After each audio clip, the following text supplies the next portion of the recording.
Olá, pessoal do Já Passei Educação. Estamos aqui para falar de mais um, arquivo aí de São Paulo, orientação normativa da educação alimentar nutricional para a educação infantil, né? Então, nós vamos comentar aqui esse documento importante que vai tratar da questão da alimentação e como ela tem um caráter pedagógico. É importante você entender isso, tá? Que a alimentação, ela faz parte desse componente pedagógico. Então ele começa aqui, né, com a introdução, os princípios e diretrizes que embasam o currículo da cidade. Educação infantil devem dialogar com os momentos de alimentação nas UEs, como garantia, né, nas unidades escolares, como garantias de direito do protagonismo infantil, da escuta de bebês e crianças, do acesso aos bens culturais, do respeito à diversidade étnico-cultural, étnico-racial, de gênero, da inclusão de bebês e crianças com deficiência. Retomamos cenas e excertos do currículo da cidade Educação Infantil que revelam a concepção de infância, de aprendizagem, desenvolvimento e a intencionalidade docente para dialogar com a orientação normativa de educação alimentar e nutricional, né? O EAN, Educação Alimentar e Nutricional. Então, importante você entender que esse documento segue o DNA da educação, respeitando a inclusão, a diversidade, a pluralidade, né? Também é um documento que coloca a alimentação como um componente pedagógico, tá? Então, o currículo constitui-se também pelos momentos de alimentação dentro do contexto educacional. A alimentação tem a finalidade de promover a saúde e bem-estar de bebês e crianças, numa relação que vai além do cuidado com a saúde física, ou seja, não é um alimentar por alimentar, mas é um alimentar que vai além dessa questão física. Também importante a questão física, mas vai além, ou seja, integrando aspectos afetivos, sociais e cognitivos. É preciso considerar a integralidade do sujeito e atuar de forma reflexiva e intencional, respeitando e acolhendo os desejos e necessidades infantis. Assim, a organização dos ambientes, a seleção e oferta de mobiliários apropriado à altura das crianças, os utensílios e materiais adequados oferecidos, a organização dos tempos e as interações possíveis são exemplos da materialização do currículo na cidade Educação Infantil nos momentos da alimentação, tá? Então essa visão ampla que considera aí a alimentação também um momento de educação.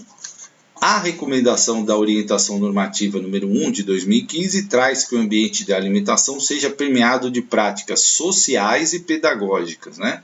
Então é importante essa aliança aqui entre o social e o pedagógico. No projeto político pedagógico, no PPP, deve estar expressa a concepção sobre alimentação, como é a organização desse momento e a intencionalidade pedagógica. Assumir coletivamente a alimentação na UE, enquanto uma prática social, requer rever continuamente o planejamento, de forma a assegurar a observação, escuta e registro também nesses momentos. O currículo da cidade, Educação Infantil, defende, enquanto referência estética para bebês e crianças que vivem boa parte dos dias nas UEs de Educação Infantil, que marcas das próprias crianças remetam à noção de pertencimento e que se reconheçam nesse ambiente. Isso implica dizer que é preciso romper com modelos estéticas estereotipados. E aqui esse trecho é extremamente importante, é um trecho que pode cair como pergunta. Por quê? O que são esses estereótipos que são criados e que o documento está aqui tentando fazer uma reflexão? Como, por exemplo, desenhos de frutas, legumes com carinhas e pernas, desenhos de personagens tidos pelas mídias como adequados para o universo infantil. Então, o documento está fazendo uma crítica a esse estereótipo da maçã com carinha, da laranja com carinha, né?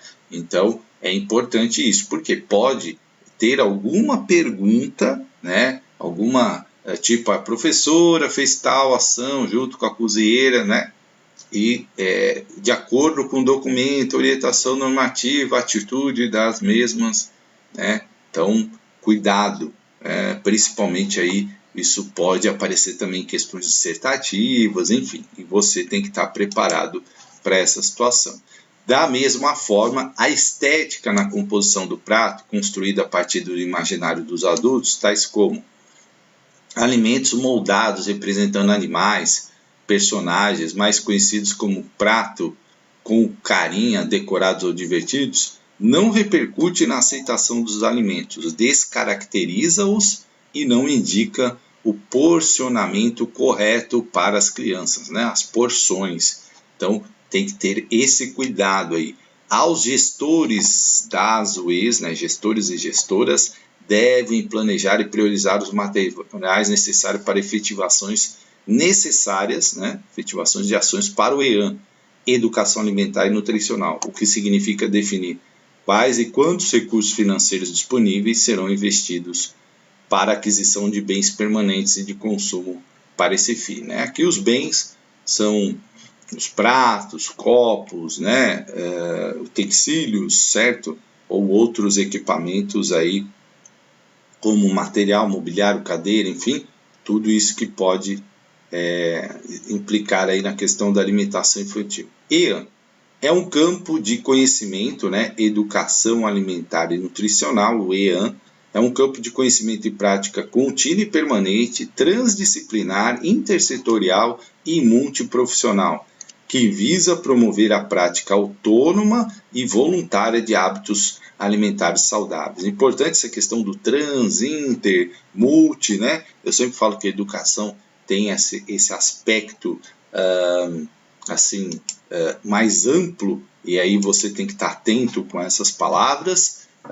Aqui a prática autônoma, autonomia e a voluntária de hábitos saudáveis. A prática de EAN deve fazer uso de abordagem e recursos educacionais problematizadores e ativos, que favoreçam o diálogo junto a indivíduos e grupos populacionais, considerando as fases do curso da vida, etapas do sistema alimentar e as interações e significados que compõem o comportamento alimentar. Inclusive, trabalho com as famílias, né? Porque não adianta a escola fazer um trabalho de educação alimentar nutricional e as famílias não estarem juntos, né? Outro dia, até conversando com uma pediatra, ela falou que no Brasil já houve uma fase de desnutrição proteica e calórica, né? Hoje a gente vê muito mais uma desnutrição proteica. Por quê? A obesidade, crianças acima do peso, tem muito. Por quê? Crianças consomem muitos alimentos processados, muito miojo, bolacha doce, e elas tentam trazer esses hábitos para a escola, e a escola precisa problematizar isso para construir aí uma alimentação que seja saudável e nutritiva, né?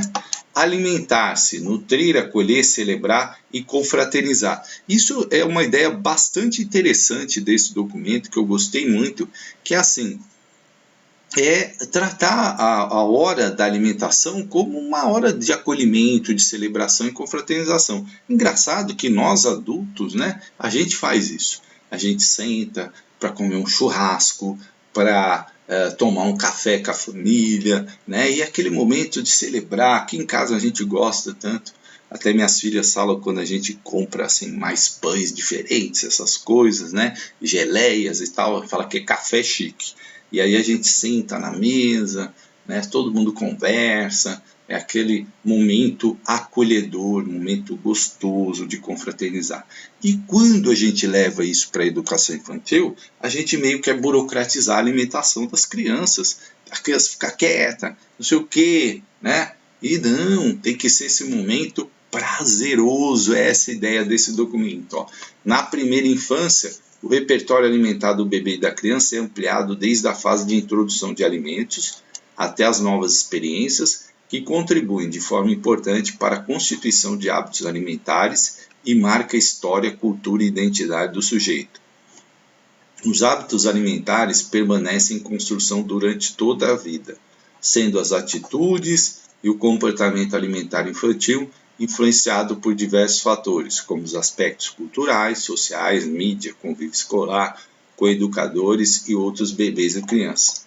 A atenção dos educadores e educadoras deve estar voltada inteiramente para as crianças, mediando as interações, incentivando a comer os alimentos, apoiando com intervenções tais como valorizar a experimentação, explorar a cor, o cheiro, a textura, o cuidado com sua entonação de voz e agir de forma que incentive a criança a comer determinado alimento. O diálogo verbal e corporal do educador é muito importante em todos os momentos. E nós vamos ver aqui algumas coisas que os educadores não devem fazer e que muitas vezes, né, a gente acaba fazendo por hábito, por, né, prática. Então, olha só, enfatizar o valor nutricional e o benefício à saúde da criança não fará a criança comer. Então a gente fala, come isso porque é saudável, porque você vai crescer fortinho, né? Não tem efeito positivo.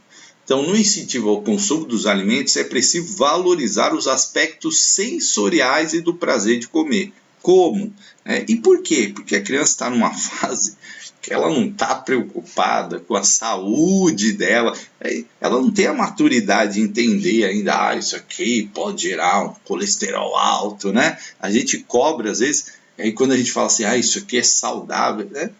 A gente tem que ter cuidado, porque a maturidade da criança ainda não está nesse ponto de se preocupar com a saúde. Às vezes até os adultos não têm essa maturidade e a gente quer que a criança tenha, né? Então, o que a criança tem muito forte nessa idade, na educação infantil? As sensações, né? O sensorial da criança é muito forte. Então, você tem que enfatizar isso. Ó. Está uma delícia, que gostoso.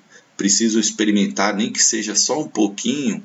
Olhem que linda essa salada, que cheirinho bom, né? É o visual, é o sensorial, é o cheiro, é o ver, é o sentir, é o paladar. Isso é muito forte nessa fase. Eu adoro comer esse alimento desde que eu era do seu tamanho. Né? Então são sensações que são importantes. Ó. Frases que usamos para convencer tomar remédio não são as mais indicadas para o incentivo ao consumo durante a alimentação. É bom para a saúde, é bom para os ossos, é bom para crescer o cabelo e deixar a pele saudável. Né? Então não é o recomendável. Isso aqui pode cair como questão. Né? Então você precisa estar atento. Também é comum frases como precisa comer para ficar forte ou come tudo para ficar bonita como a princesa.